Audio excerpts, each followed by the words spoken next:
जय हिंद दोस्तों, अस्सलाम वालेकुम। मैं शोएब सलमानी, आप देख रहे हैं हमारे YouTube channel the Shoaib Salmani news. दोस्तों, आज हम उत्तर प्रदेश के बस्ती जनपद में श्री इंद्रसेन चौधरी, प्रदेश उपाध्यक्ष माध्यमिक वित्त विहीन शिक्षक संघ उत्तर प्रदेश से मुलाकात करने आए हुए हैं। दोस्तों, जैसा कि हम अपने पिछले एक दो वीडियो में बता चुके हैं कि उत्तर प्रदेश में समस्याएँ तो बहुत हैं, लेकिन एक समस्या ये भी है कि वित्त विहीन शिक्षक संघ को सरकार की तरफ से कोई आर्थिक मदद नहीं दिया गया लॉकडाउन में। तो आज हम बात करने आए हैं, ग्राउंड ज़ीरो पर मुलाकात करने आए हैं, हकीकत जानने आए हैं उत्तर प्रदेश के वित्त विहीन माध्यमिक शिक्षक संघ के उपाध्यक्ष से। सर, आपका बहुत बहुत स्वागत है हमारे YouTube channel the Shoaib Salmani news पर। सर, हम ये जानना चाहते हैं कि वित्त विहीन शिक्षक संघ जो है इसका इतिहास क्या रहा, मतलब कहाँ से शुरू हुआ? 1986 से पूर्व जितनी मान्यताएं माध्यमिक शिक्षा मिलती थी वो सभी की मिलती थी। 1986 में तत्कालीन कांग्रेस सरकार ने एक विधेयक लाया जिसमें मान्यता की धारा उन्होंने वित्त विहीन कर दिया, लेकिन उसमें व्यवस्था थी कि अल्पकालीन होगा, मतलब 2 से 3 वर्षों के लिए। लेकिन इस पर किसी भी सरकार ने, तमाम सरकारें आई और गई, कोई कार्रवाई नहीं किया।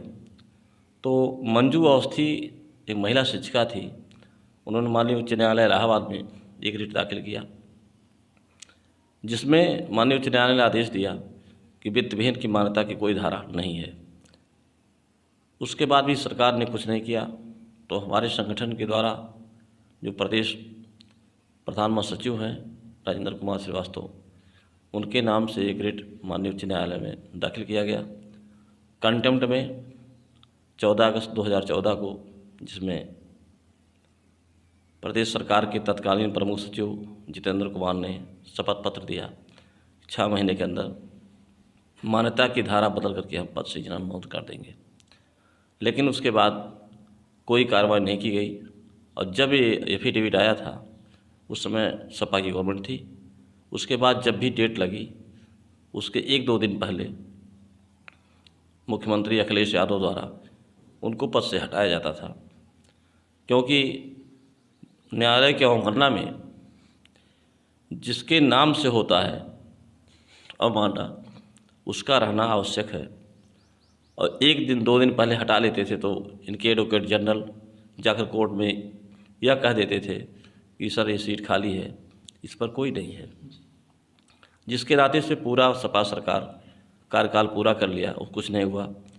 इधर लॉकडाउन के पहले हम लोगों ने इसको फिर से तेज किया, तो जिसमें माननीय उच्च न्यायालय में अवमानना में आदेश जारी कर दिया गया कि यह मुकदमा प्रथम 10 में रखा जाए और उस पर तुरंत कार्रवाई कर दी जाए। और एडवोकेट जनरल को माननीय उच्च न्यायालय ने कहा कि 6 महीना अधिक होता है कि 6 वर्ष अधिक होता है। तो जो अधिवक्ता थे सरकार के, उन्होंने कहा नहीं, 6 वर्ष अधिक होता है। तब माननीय कोर्ट ने कहा कि जब 6 वर्ष अधिक होता है और उसमें 6 महीने की बात कही गई तो इस पर कार्रवाई क्यों नहीं की गई। लेकिन हमारे सभी साथियों का दुर्भाग्य था कि तब से लॉकडाउन के नाते से ये मुकदमा फिर स्टेप नहीं आ पाया, पेंडिंग पड़ा हुआ अभी भी। जी। आपको इतनी बड़ी जिम्मेदारी दी गई है संगठन में, आप प्रदेश के उपाध्यक्ष हैं। आपने अपने स्तर से क्या प्रयास किया, क्या कोशिश की? आप अपने परिचय के बारे में, अपने बारे में कुछ बताइए।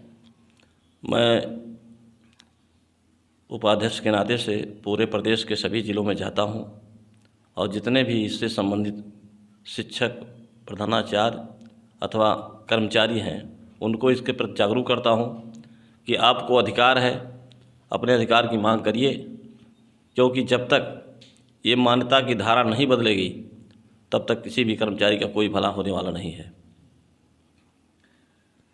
प्रदेश स्तर पर कई गुट हैं, कोई बागी गुट है, कोई द्विवेदी गुट है, कई गुट चलते हैं। तो क्या सारे जो गुट है एक प्लेटफॉर्म पे काम नहीं कर रहे हैं? सबका अपना अलग अलग उद्देश्य है, अपने पे अलग अलग उद्देश्य से अपनी रोटियां सेक रहे हैं। कुछ इसका राजनीतिकरण भी हो गया, सुने हैं। देखिए, कुछ लोग इस शिक्षक संगठन बना करके वो विधान परिषद में जाने का प्रयास करते हैं और कुछ किसी संगठन के ऐसे भी नेता हैं जिनको माध्यमिक शिक्षा का 1921 का एक्ट जो है वो जानकारी ही नहीं है। वो लोग केवल मानदेय की बात करते हैं। जब तक मान्यता की धारा नहीं बदलेगी, पद नहीं मिलेगा, पद सृजन नहीं होगा, अनुमोदन नहीं होगा, तब तक कहीं आपको कुछ मिलने वाला नहीं है। इसमें महासभा के कुछ लोग अपने निजी लालच में वो लोग चले गए भाजपा में, इसी संगठन में कुछ सपा में चले गए। तो वो अपने स्वार्थ में राजनीति करते हैं, ना कि शिक्षकों के संगठन में। उनका अपना मानना है कि हमको किसी तरह विधान परिषद की सदस्यता मिल जाए, किसी शिक्षक के भला से कोई मतलब नहीं है। वो लोग ये भी कहते हैं कि शिक्षक को मानदेय दे दिया जाए। वो ये भी नहीं जानते कि विद्यालय केवल शिक्षक से नहीं चलता है, उसके पीछे और भी कर्मचारी हैं, लिपिक होता है, अनुचर होता है, उनकी बात वो करते ही नहीं। और हम कहते हैं कि जब मान्यता की धारा बदल जाएगी तो सबको पद मिल जाएगा और अनुमोदन हो जाएगा, सबको वेतन मिल जाएगा। और हमारे संगठन द्वारा 5-6 रिटें माननीय उच्च न्यायालय में लंबित हैं, जिसमें कहा गया है समान कार्य का समान वेतन मिले, क्योंकि माननीय सर्वोच्च न्यायालय ने कहा है कि अगर क्वालिफिकेशन समान है, वर्क समान है, तो समान वेतन को मिलना चाहिए। आप बागी गुट से हैं जी। तो पूरे प्रदेश में ये माना जाता है बागी गुट जो है थोड़ा ज़्यादा एक्टिव है। तो बागी गुट में पूरे प्रदेश में भी ऐसा कौन सा काम किया है जो और किसी संगठन या ग्रुप ने नहीं किया? और बाकी संगठन के लोग मैंने पहले ही बता दिया, ये लोग मानदेय की बात करते हैं और हम लोग मानदेय की नहीं बात करते। हम लोग कहते हैं एक सिस्टम बदलो, क्योंकि मान्यता की धारा जो है, जब हाईकोर्ट ने कह दिया कि गलत है, मान्यता की धारा सही है ही नहीं, ये फराड है, ये माननीय उच्च न्यायालय ने कहा। तो हम कहते हैं जब धारा बदल जाएगी, जिस धारा में मान्यता होनी चाहिए, तो सबको पद मिल जाएगा, अनुमोदन हो जाएगा, सबको वेतन गवर्नमेंट देने लगेगी। ये हमारे संगठन का स्पेशल कार्य है। बाकी और लोग इसकी बात नहीं करते, वो मान्यता की धारा बदलने की बात नहीं किया करते। जी, लॉकडाउन में जैसे कि सरकार के पास कई समस्याएं हैं और जो सबसे बड़ी समस्या है, वैश्विक समस्या कोरोना है, तो क्या सरकार की तरफ से ऐसा कोई स्टेटमेंट नहीं आया जो वित्तहीन शिक्षकों के हक में हो, कोई बातचीत, सरकार कोई आश्वासन लॉकडाउन में? जब से ये सरकार आई है और इसके शिक्षा मंत्री हैं उप मुख्यमंत्री दिनेश शर्मा जी, वो खुद संविदा कर्मचारी थे, परमानेंट शिक्षक नहीं थे, और वही हंसी उड़ाते हैं वित्तहीन कह करके, जबकि वो खुद इसी तरह के विद्यालयों में काम करते थे। इतना अनुभवहीन आज तक कोई एजुकेशन मिनिस्टर इस प्रदेश सरकार में न हुआ है, न कोई होगा। आपका आरोप है कि सरकार ध्यान नहीं दे रही, लेकिन बीजेपी की ही एमएलसी हैं द्विवेदी जी, उनका स्टेटमेंट आया है कि सरकार नियमावली बनाने जा रही है, सरकार इस पर ध्यान दे रही है, काम कर रही है।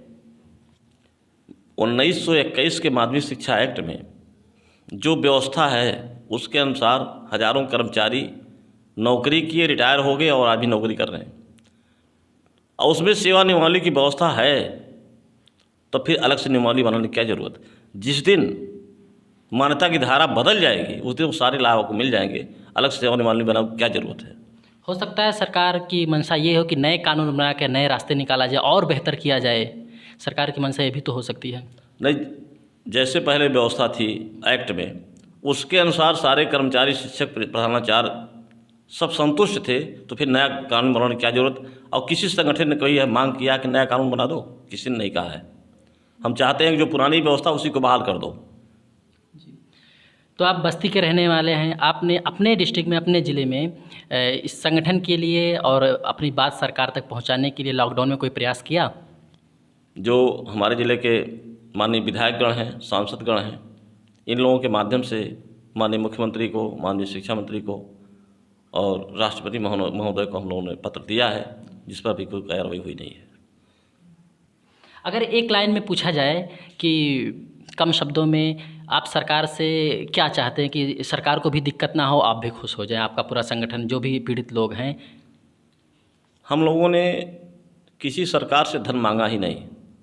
हमारे संगठन के लोग यही कहते हैं कि आप मान्यता की धारा बदल दो, पद सृजन अनुमोदन कर दो। हम धन कहाँ मांग रहे हैं? धन तो दूसरे संगठन के लोग मांगते हैं, हम नहीं मांगते। हम आप कुर्सी पर बैठे हैं, कुर्सी है तब बैठे हैं, कुर्सी नहीं होती तो आप कहाँ बैठते? तो हम वही कहते हैं कि मान्यता की धारा बदल दो, पद हो जाएगा, सबका अनुमोदन हो जाएगा, अपने आप वेतन गवर्नमेंट दे देगी।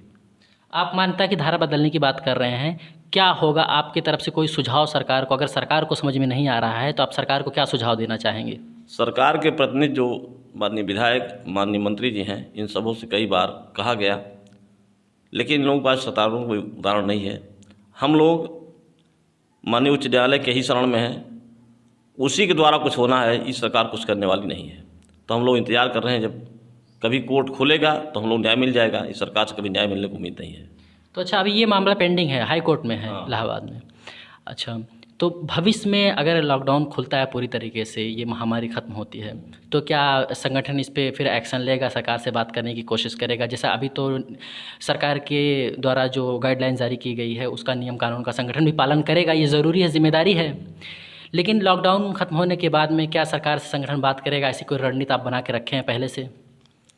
हम लोगों ने कई बार उनके प्रतिनिधि से, जो माननीय विधायक हैं, माननीय शिक्षा मंत्री से मिले।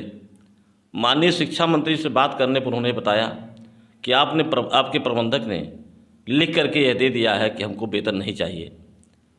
लेकिन हमारे प्रबंधक ने लिख करके दिया है, हमारे किसी कर्मचारी ने लिख कर नहीं दिया है।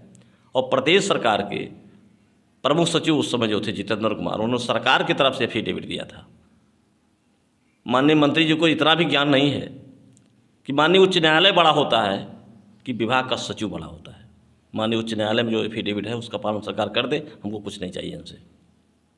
आप मंत्री के ऊपर आरोप लगा रहे हैं कि उनको सोचने की क्षमता नहीं या सरकार ध्यान नहीं दे पा रही है, लेकिन सरकार के पास काम करने का जो सिस्टम होता है, ऐसे एक दिन में कोई काम नहीं हो जाता है। उसके पास भी वैज्ञानिक होते, साइंटिस्ट होते, बड़े बड़े IAS अफसर होते हैं। इतने पूरे भारत के सबसे बड़े राज्य को चलाना इतना आसान काम नहीं होता है। और सिर्फ वित्तविहीन ही शिक्षकों की एक ऐसी समस्या नहीं, और भी सरकार के पास समस्याएँ हैं। तो सरकार धीरे धीरे कोशिश कर रही होगी, तो आप क्या चाहते हैं सबसे पहले इसी समस्या को निस्तारण किया जाए? मेरे कहने का मतलब है कि किसी विभाग का प्रमुख सचिव जब माननीय उच्च न्यायालय में जाता है तो एक सेक्शन होता है न्याय विभाग सचिवालय में, उसमें भी सचिव होते हैं और लॉयर होते हैं। आपस में विचार विमर्श करने के बाद ही वो कोर्ट में कोई चीज़ कही जाती है। तो न्याय विभाग ने परमिटेड किया, तब प्रमुख सचिव ने लिख कर दिया है कोर्ट को, तो उसका पालन क्यों नहीं करते? किसी संगठन के दबाव में उन्होंने तो शपथ पत्र दिया नहीं था, उन्होंने माननीय उच्च न्यायालय के दबाव में दिया था, तो उसी का पालन वो कर दे। तो मतलब कोर्ट ने कोई स्टेटमेंट सरकार को दिया है, सरकार उस पर काम नहीं कर रही है? जी हाँ जी, क्या है वो स्टेटमेंट उसने दिया था सरकार ने कि माननीय उच्च न्यायालय ने कि मान्यता की धारा बदल करके हमको बताइए। तो उसी में जितेंद्र कुमार प्रमुख सचिव ने 23 मार्च 2014 को पत्र दिया था कि हम 6 महीने के अंदर मान्यता की धारा बदल के प्रोसीजर अनुमोदन कर देंगे। उसके बाद भी कोई कार्रवाई नहीं की गई। अच्छा, कोर्ट के स्टेटमेंट के बाद में सरकार ने कोई एक्शन नहीं लिया, ना कोई स्टेटमेंट दिया? कुछ नहीं किया उस बात। जब भी डेट लगा, हमने पहले बताया डेट लगता था, 1-2 दिन पहले प्रमुख सचिव को हटाते थे ये लोग। उसी में सरकार सपा के चली गई और इधर कोरोना के नाते से कोई काम नहीं हो पा रहा है। जी, तो अगर जैसा कि सभी लोग देख रहे हैं, हमें उम्मीद है कि उत्तर प्रदेश सरकार भी इस वीडियो को देखेगी, तो आप क्या कहना चाहते हैं सरकार से? Last statement. हम चाहते हैं कि मान लीजिए सरकार के पास धन अभी नहीं है, ये हो सकता है, समस्याएं रहती हैं, लेकिन मान्यता की धारा बदलने में, प्रोसीजर कराने में, अनुमोदन करने में किसी धन की ज़रूरत नहीं होती है। ये काम तो गवर्नमेंट कभी भी कर सकती है। जो इन्होंने शपथ पत्र दिया है माननीय उच्च न्यायालय में, उसी का ये पालन कर दें, धन न दें। जी, आपका बहुत बहुत शुक्रिया हमारे यूट्यूब चैनल को समय देने के लिए।